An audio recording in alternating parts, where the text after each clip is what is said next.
പടം എങ്ങനെയുണ്ടായിരുന്നു? നല്ല പടമായിരുന്നു. പടം എങ്ങനെയുണ്ടായിരുന്നു? പടം കിടു എക്സ്പീരിയൻസ് ആയിരുന്നു. Super. Anne Hathaway was good, Tom Holland was good, Pattinson was good. Entirely എല്ലാവരും നന്നായിട്ട് തന്നെ പെർഫോം ചെയ്തു. Towards the ending, it was so peak to be frank. നല്ലൊരു എക്സ്പീരിയൻസ് ആണ്. എല്ലാവരും പടം കാണുവാണെങ്കിൽ തന്നെ തിയേറ്റർ എക്സ്പീരിയൻസ് ചെയ്യേണ്ട ഒരു സാധനമാണ്. എങ്ങനെയുണ്ടായിരുന്നു പടം? It's good. Christopher Nolan's one of the finest crafts എന്ന് തന്നെ പറയാം. Ludwig Görans's music is so good. Performance-wise, Matt Damon was so perfect. Anne Hathaway was good, Tom Holland was good, Pattinson was good. Entirely എല്ലാവരും നന്നായിട്ട് തന്നെ perform ചെയ്തു. Especially second ഹാഫിലേക്ക് വരുമ്പോഴേക്കാണ് എനിക്ക് feel കൂടുതൽ ഇഷ്ടപ്പെട്ടത്. Towards the ending it was so peak to be frank. നമ്മളിപ്പോൾ മുമ്പത്തെ നോൺ ഫിലിംസ് എടുത്ത് നോക്കുകയാണെങ്കിൽ it's different from what this is.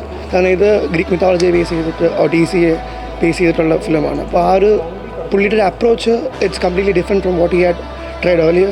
So it was fresh and it was good and it was interesting. ഒരു Christopher Nolan ഫിലിമിൽ നമ്മൾ expect ചെയ്യുന്ന ഒരു നോർമൽ സ്റ്റൈലിൽ നിന്നും ഡിഫറെൻ്റ് ആയിട്ട് തന്നെ പുള്ളി അപ്രോച്ച് ചെയ്തിട്ടുണ്ട്. And it's definitely worth watch in theatres.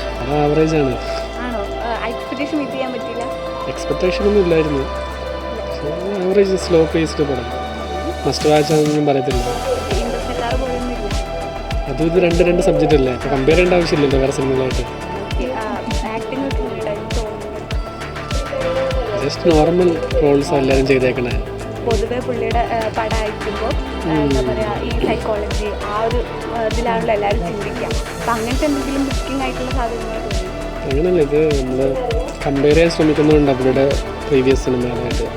ഇത് ആ ജേണലല്ലാതെ വേറെ കഥയാണല്ലോ, വേറെ സ്റ്റോറി ലൈൻ. അപ്പം വേറെ രീതിയിലാണ് പുള്ളി കാണിച്ചേക്കുന്നത്. പക്ഷെ ഇതൊക്കെ ഞാൻ പറയില്ല, മസ്റ്റ് വാച്ച് ഒന്നും അല്ല. ഒരു ഹ്യൂജ് എമൗണ്ട് എന്താ പറയുക ബഡ്ജറ്റ് ഉള്ളത് കൊണ്ട് കുറേ കാര്യങ്ങൾ ചെയ്യാൻ പറ്റിയെന്നുള്ളതല്ലാതെ ജസ്റ്റ് വെറുതെ ടൈം പാസിന് വേണ്ടി കാണാമെന്നേ ഉള്ളൂ. അല്ലാതെ സ്പെഷ്യലായിട്ടൊന്നുമില്ല. പുള്ളി എന്തൊക്കെയോ വലിയ സംഭവം കാണിക്കാനായിട്ട് ശ്രമിക്കുന്നുണ്ട്, പക്ഷേ അവസാനം നമുക്ക് പ്രതീക്ഷിക്കുന്ന രീതിയിൽ എൻ്റെ ആവുന്നുണ്ട്. ജസ്റ്റ് നോർമൽ പോയി. BGM ട്രാക്കും സൗണ്ട് ട്രാക്കും ഇതെല്ലാം BGM ഒക്കെ നല്ല സൗണ്ട് ആകെ ഭയങ്കര ഇഷ്ടപ്പെട്ടു. ക്ലൈമാക്സിനൊക്കെ നല്ലൊരു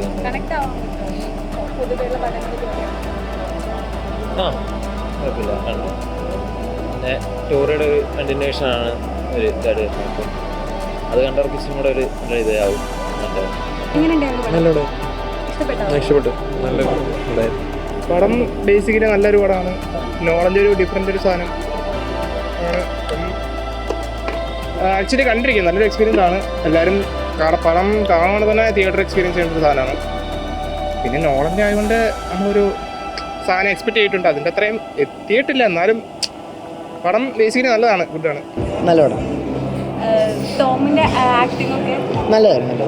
പൊതുവെ കൊമേഴ്ഷ്യൽ പടമാണെന്നുള്ളൊരിതുണ്ടായിരുന്നു, അങ്ങനെ ഉണ്ടോ?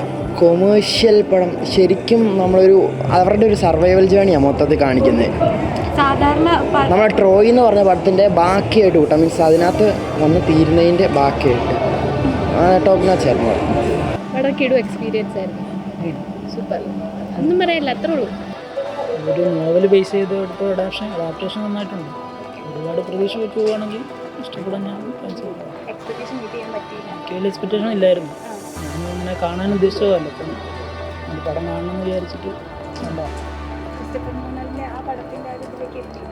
അങ്ങനത്തെ ഒരു സൈക്കോളജിക്കൽ പടമൊന്നുമല്ല, ഒരു നോവൽ അഡാപ്റ്റേഷൻ നന്നായിട്ട് ചെയ്തിട്ടുണ്ട്. ഒരു സ്ലോ ഡ്രാമയാണ്, അത് ഇഷ്ടപ്പെടുന്നവർക്ക് ഇഷ്ടപ്പെടാൻ സാധ്യതയുണ്ട്. നല്ല തിയേറ്റർ എക്സ്പീരിയൻസ് ആയിരുന്നു.